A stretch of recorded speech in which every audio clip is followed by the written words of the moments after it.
Ni takriban wiki mbili tangia kifo cha Albert Ojwang, mwalimu wa shule ya upili aliyepata kifo cha kwake akiwa mikononi mwa polisi na nchi ya taifa la Kenya. Swali ni je, ni nani Albert Ojwang na ni nini haswa kiliweza kutokea?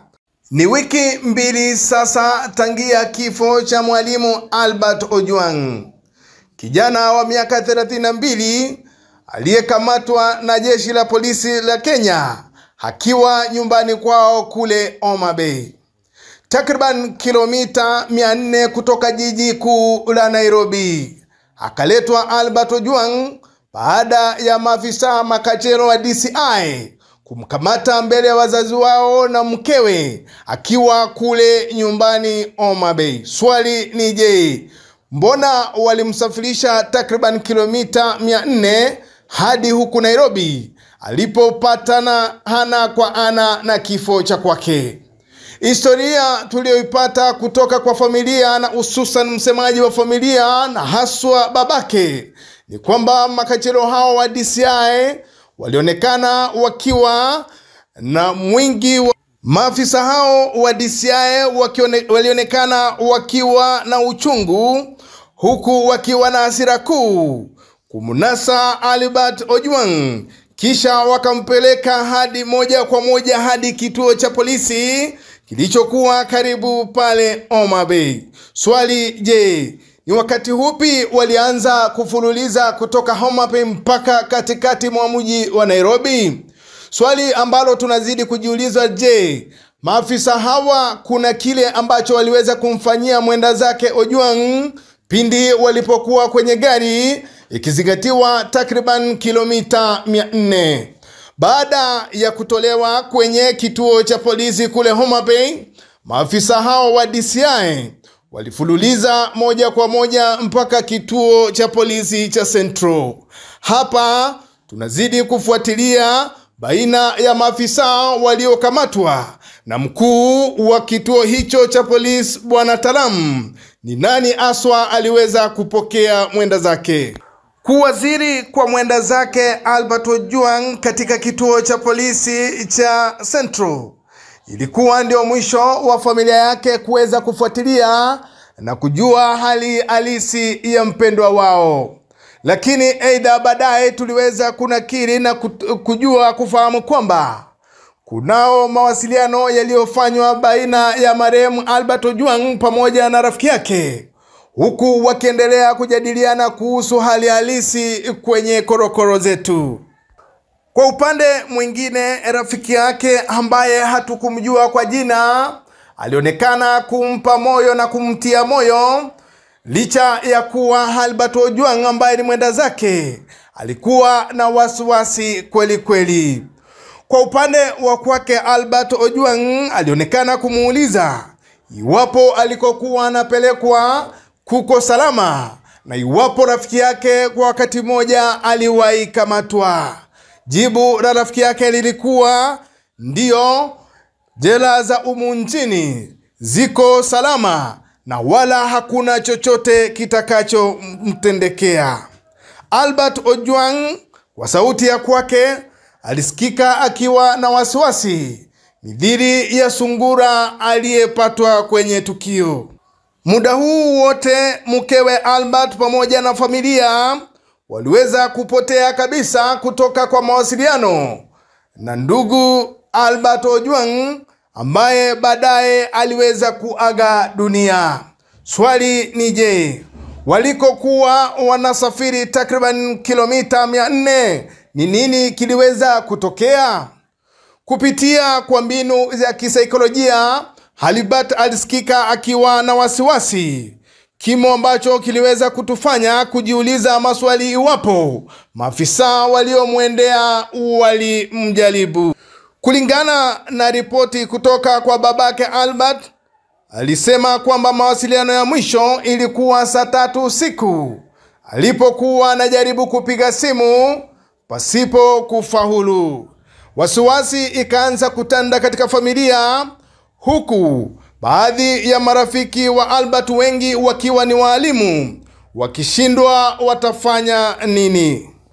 Baada ya familia pamoja na marafiki wa Albert Ojwang kuonekana kulalamika kuhusu aliko mpendo wao, familia ilibidi ikaingilia katika utandawazi, na hapa ndipo wanablogi waliweza kuchukua story.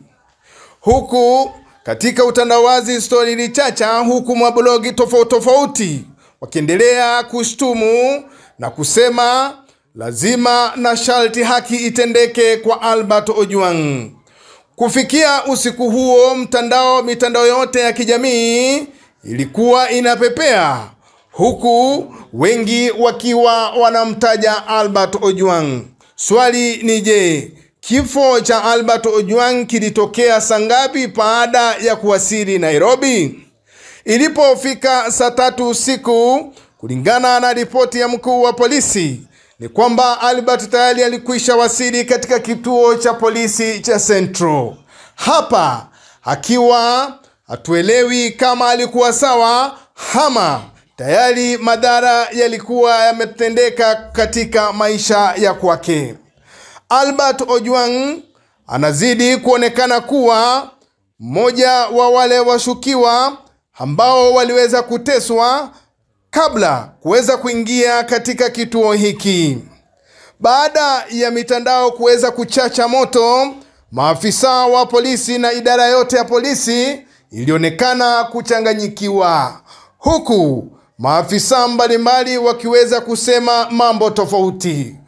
Anakwenda kwa jina Douglas Kanja, inspekta mkuu wa polisi wa taifa la Kenya, aliyeteuliwa baada kujiuzuru kwa aliyekuwa inspekta wa polisi Javed Koome. Inspekta Kanja alitoka keshoye kimasomaso baada ya mtandao wa kijamii kuchacha na kusema yafuatayo: ninasikitika kuweza kusema kwamba mmoja wa washukiwa na ambaye ni mahabusu ameweza kujiua katika seli ya polisi. Mshukiwa alifikishwa usiku katika kituo cha polisi cha Central, kisha akajigonga kwenye ukuta hadi kifo cha kwake, huku akisema OCS wa kituo hicho Bwana Talamu tayari alikwisha thibitisha. Baada ya kusema hayo, inspekta mkuu wa polisi Bwana Douglas Kanja aliendelea kwa kusema kwamba mlalamishi wa kesi hii hakuwa mwingine ila mdogo wake Kaimu Eliud Langat.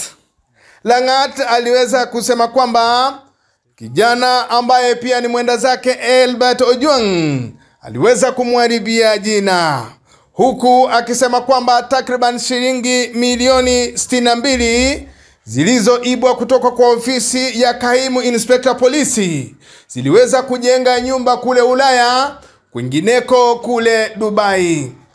Inspector Kaimu wa polisi Albert Langat akaingia kwenye vitabu, huku vijana wa Gen Z na nchi na taifa likiita ajiuzuru.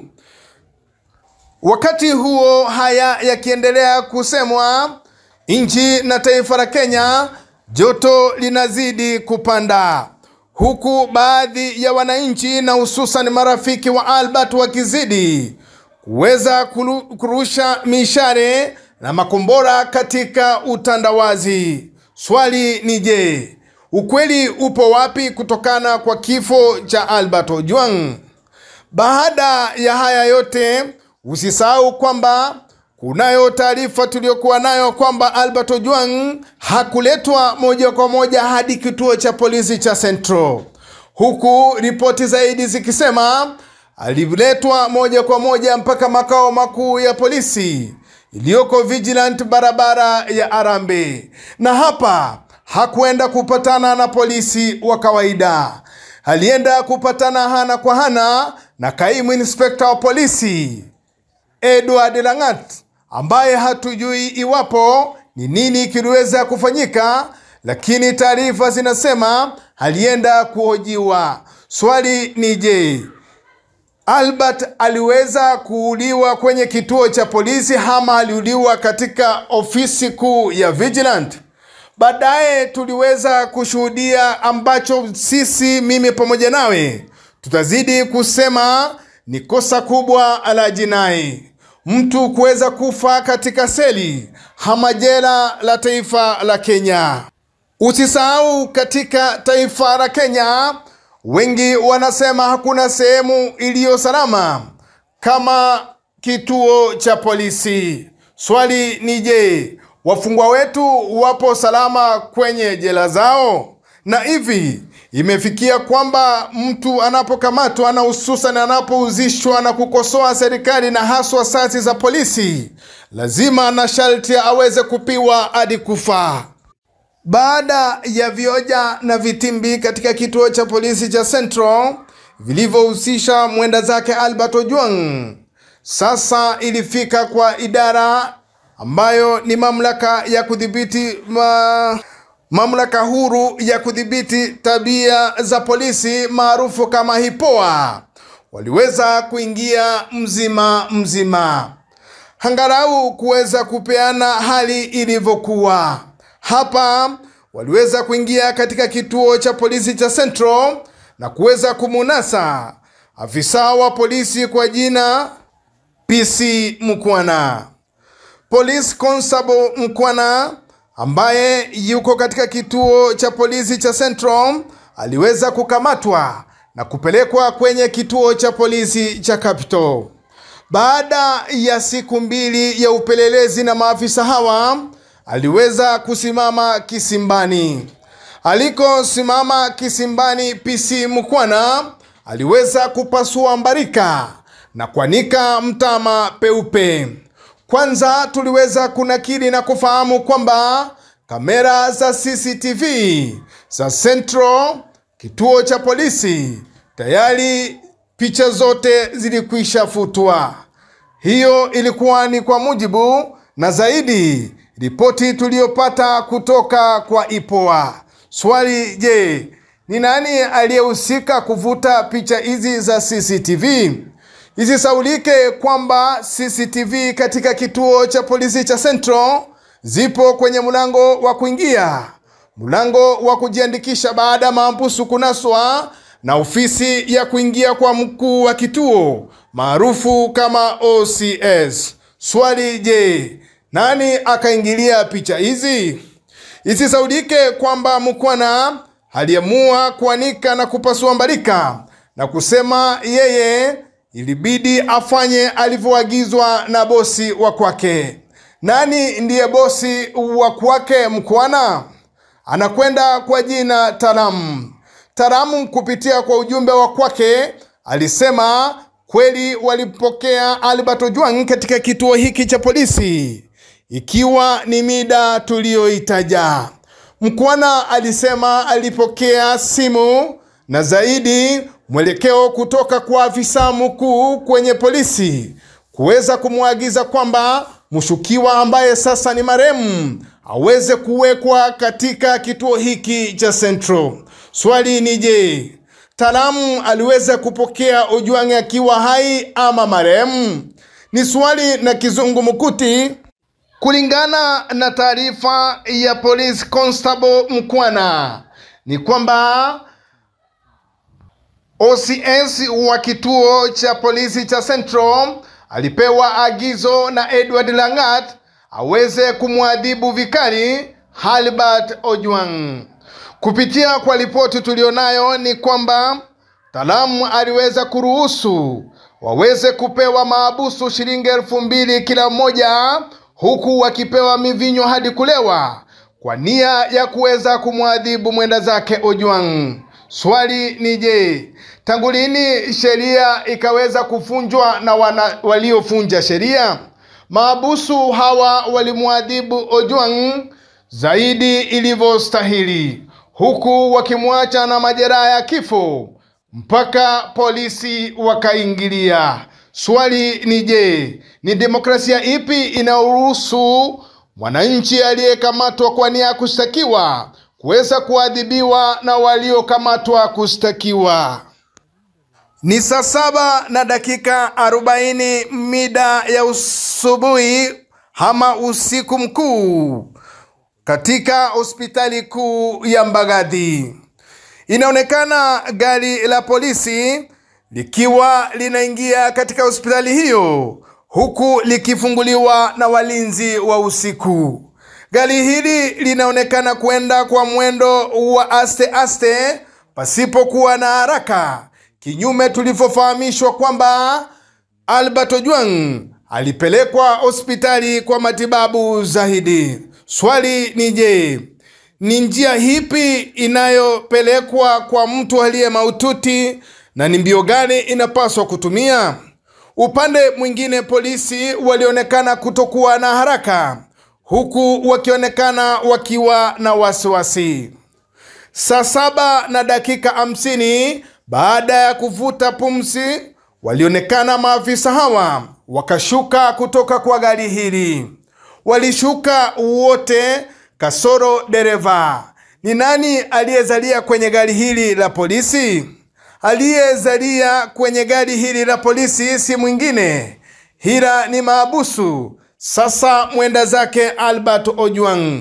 Swali ni je, unawezaje kumwacha maabusu kwenye gari ukaingia kwenye hospitali?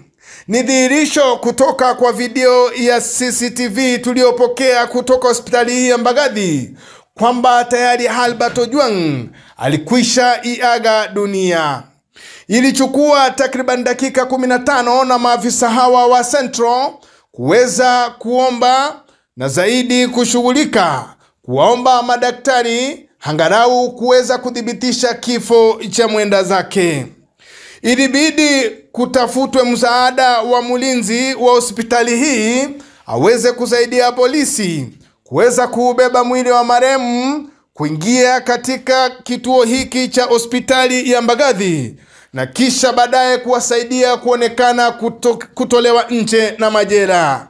Ina maana rafiki yetu Ojwang tayari alikwisha aga dunia. Hii ilikuwa ni mbinu tu ya kuweza kuthibitishwa na zaidi kwa kisingizio kwamba alihaga akiwa hospitalini. Walichokosa kukijua maafisa hawa wa Central ni kwamba kamera za CCTV katika hospitali kuu ya Mbagathi zote kona 4 zilikuwa standby.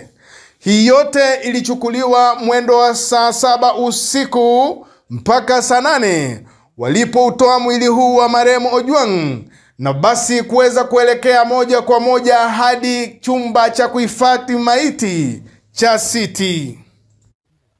Mtazamaji na msikilizaji, usijokijua ni kwamba kuna muda uliopotea baina ya saa 4 usiku mpaka saa 6 na hapa peku za kwetu zilituelekeza katika msitu wa Karura. Baadhi ya ujumbe na zaidi taarifa tulizonazo ni kwamba muda huu ambao hujatajwa popote, mwenda zake Albert Ojwang alisemekana kupelekwa katika msitu wa Karura na huku akapiwa midhiri ya umbwa kwenye msikiti. Baadaye akaregeshwa katika kituo cha polisi cha Central huku maabusu wakapigilia msumari wa mwisho kwenye maisha ya Ojwang. Swali, je, haya yote yanasemwa na nani? Duru za kuaminika zinasema kwamba Ojwang kabla afike kwenye kituo cha polisi tayari alikuwa amechoka na alikuwa na majeraha ya kumwelekeza Jongomeo pasipo na nauli wala matuana. Albert Ojwang ameingia katika chumba cha kuhifadhi maiti cha City. Huku joto likizidi kupanda, familia kufahamu na kudhibitisha kwamba halikuwa yeye, hasira zinazidi kupanda wa Kenya. Kupitia kwa mengi tuliopokea ni kwamba siku iliyofuata baadhi ya marafiki wengi wakiwa walimu walipiga kambi kabisa katika chumba hiki cha City. Swali ni je, ni nini kilikuwa kinaendelea katika chumba hiki cha kuhifadhi maiti cha City? Wasiwasi ilizidi kutanda huku asasi zote za serikali na hususan idara ya polisi ikionekana kuchanganyikiwa na taarifa tofauti tofauti. Ilichukua wabunge wa seneti kuweza kuahirisha biashara yao muhimu katika bunge la kwao la seneti, angalau kujadili hali ilivyo na kifo cha Albert Ojwang. Waliweza kuwaita kwa barua mkuu wa polisi Douglas Kanja pamoja na mkuu wa DCI Mohamed Amin. Wote hawa walitakiwa kufika kwenye kituo kwenye bunge la seneti, angalau kujibu na kupeana taswira kamili na ni nini aswa kiliweza kutokea baada ya kifo cha Albert Ojwang. Walionekana kuchanganyikiwa, huku mkuu wa polisi na inspector Douglas Kanja akiweza kuomba msamaha hadharani kwenye runinga ya taifa kwamba taarifa aliyopeana ilikuwa ya uongo. Hii ni baada ya upasuaji wa mwili uliofanywa na mkuu na mpasuaji wa serikali aliyethibitisha kwamba kifo cha Ojwang hakikuwa kwa kujigonga ukuta alivyosema inspector wa polisi. Mpasuaji mkuu wa serikali ya Kenya akasema mwenda zake alikufa kutokana na kufinywa chemba za damu kwenye shingo, kupiwa na vifaa butu kwenye kichwa na zaidi kufinywa, jambo lililopelekea kwake kuzirai na kubwagika chini fofofo. Swali ni je, ni nani aliyempiga kichwa? Ni nani aliyemnyonga?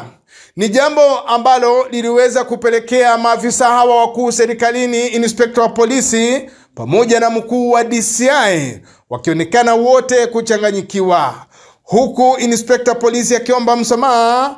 Mkuu wa DCI Mohamed Amin alionekana kumulimbikizia lawama, huku Mohamed Amin ambaye ni mkuu wa DCI akielekeza kidole cha lawama kwa OCS Talam. Yote 9 ikawa ni asasi za idara ya polisi kuweza kuchanganyikiwa taswira kamili hali ilivyo kidemokrasia katika taifa la Kenya. Swali je, demokrasia hii inaozidi kunajiziwa katika taifa la Kenya itaisha lini?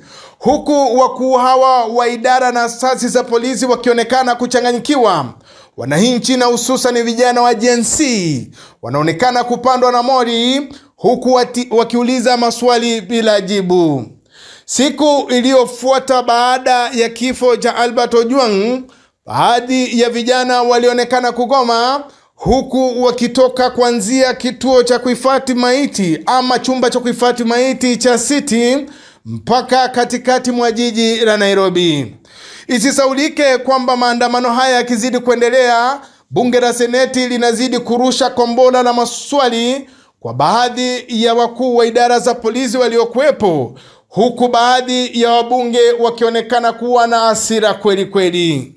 Bunge hao walitamani kujua ni kwa nini mshukiwa alikufa kwenye mikono ya polisi wakati ulinzi unapaswa kuwa wa hali ya juu. Walitamani kujua aliyeagizwa kukamatwa kwa kijana huyu Albert Ojwang ambaye sasa ni mwenda zake. Ilichukua takriban siku 3 kabla ya kaimu inspector wa polisi Eliud Langat kuweza kujiusuru kutoka kwa wadhifa huu, na hapa akiwa anasema haki itendeke, na huku wengi wakiwa wanasema anastahili kujiuzuru kisha akamatwe apelekwe ndani kama maabusu.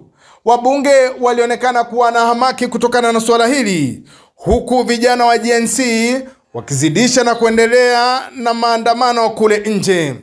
Ni jambo ambalo liliweza kushtukia tu baada ya vijana hao wengine waliokuwa wakiandamana, mmoja kwa jina Kariuki, kupiwa risasi hadharani peupe mbele ya kamera na polisi wa taifa la Kenya.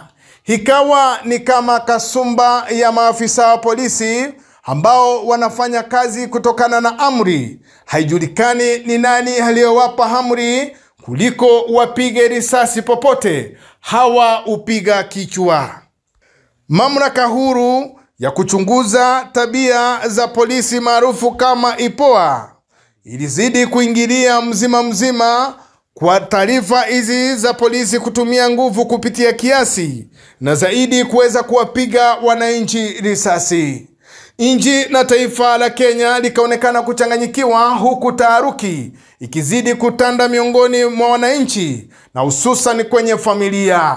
Baada ya haya yote, gavana wa jiji la Nairobi Johnson Sakaja miongoni mwa wabunge wengine walionekana kukashifu jambo kwa kinaya. Gavana wa Nairobi Johnson Sakaja aliweza kutazama haya yote na kusafiri moja kwa moja na kusema kwamba hataweza kuisaidia familia hii na hususan mjane. Tayari alikwisha pata kazi katika baraza la Nairobi. Swali ni je, ilikuwa lazima hili lifanyike kwa muda huo? Hii yote ni kuweza kutuliza hamaki ya familia pamoja na nchi na taifa la Kenya. Cha kutia msumari wa moto kwenye kidonda, aliyekuwa waziri mkuu wa taifa la Kenya ambaye ni Raila Odinga hajazungumza lolote kufikia sasa, huku amiri jeshi mkuu pamoja na viongozi wakuu serikalini wote wakiwa kimya kutokana na mauaji haya. Wengi wa vijana waliouliwa katika taifa la Kenya imekuwa tu ni kama ng'ombe ama mbuzi kupiwa risasi na kupokea mauti ya mapema. Swali ni je, demokrasia ya nchi ipo wapi? Ukweli mchungu ni kwamba demokrasia ya taifa la Kenya 254 katika ramani ya dunia ipo hatarini. Huku udachizi ukiendelea, polisi wanaonekana kuwa na nguvu zaidi, na nguvu hizi sio za polisi tu, lakini zinatoka kwa maafisa wakuu serikalini. Baada ya haya kutokea na ikizingatiwa kwamba babake Ojwang ambaye sasa yupo salama salimini alipo, aliweza kutoka kimasomaso na kusema historia na hadithi iliyopelekea Wakenya kushikwa na huruma. Wakenya waliweza kujitokeza kimasomaso na kumchangia hadharani kwa njia ya M-Pesa mzazi huyu aliyepoteza mwanae wa kipekee. Ikawa ni huzuni mwingi katika eneo la Malindi, maeneo ya Voi na maeneo ya Homa Bay. Wakenya wakasimama tisti na mwenzao aliyeaga dunia. Lakini baada ya Wakenya kujituma kama simba aliyejeruhiwa kutafuta demokrasia kwa ajili ya mwenda zake Albert Ojwang, babake aliweza kupokea simu kutoka kwa amiri jeshi mkuu wa taifa la Kenya, Rais Daktari William Samoei Ruto. Na hapa babake Ojwang aliweza kupokea takriban shilingi milioni 2, pesa ambazo ziliweza kuleta hamaki baina ya mzazi huyu aliyepoteza mtoto na nchi na taifa la Kenya na haswa wananchi. Maswali yaliipuka, kwa nini anaruhusu wananchi kugoma kutafuta haki ili hali yeye anazidi kupokea pesa azizostahili? Wakenya wanasema hakustahili kupokea pesa hizo hadi haki ya mwanae iweze kutokea. Swali ni je, ni nini kingeendelea kufanyika huku Wakenya wakiendelea kuuliwa na polisi peupe? Tarehe 23 mwezi wa 6, Jumatatu, mkuu wa mashtaka ya umma kupitia kwa barua ambayo aliyoandika inaonekana kuweza kumuondolea lawama Eliud Langat. Isisaulike kwamba Eliud Langat ndio mshukiwa mkuu ambaye alikuwa mlalamishi mkuu kwenye kukamatwa kwa mwenda zake Albert Ojwang. Lakini kwenye ujumbe huo aidha, mkuu wa mashtaka ya umma ameweza kusema kwamba ameweza kuruhusu mashtaka ya mauaji dhidi ya waliokamatwa wakati huo. Mmoja wa waliokamatwa na kushtakiwa kwa sasa kulingana na ofisi kuu ya DPP ni Samson Kiprotich Dalam ambaye ni OCS Central Police Station, James Muhwana PC Police Constable, Peter Kimani, miongoni mwa wengine kama vile John Ngige Gitau, Gin Obina Obao pamoja na Brian Mwaniki Njue. Hawa kulingana na ofisi ya DPP wanapaswa kushtakiwa kwa makosa ya mauaji. Tutazidi kufuatilia ni nini kinazidi kuendelea katika taifa la Kenya, huku tukizidi kuangalia na tarubini ya dunia ikilimulika taifa la Kenya na unajizi huu mkuu zaidi wa kidemokrasia kuwaitokea tangia Kenya kujipatia uhuru.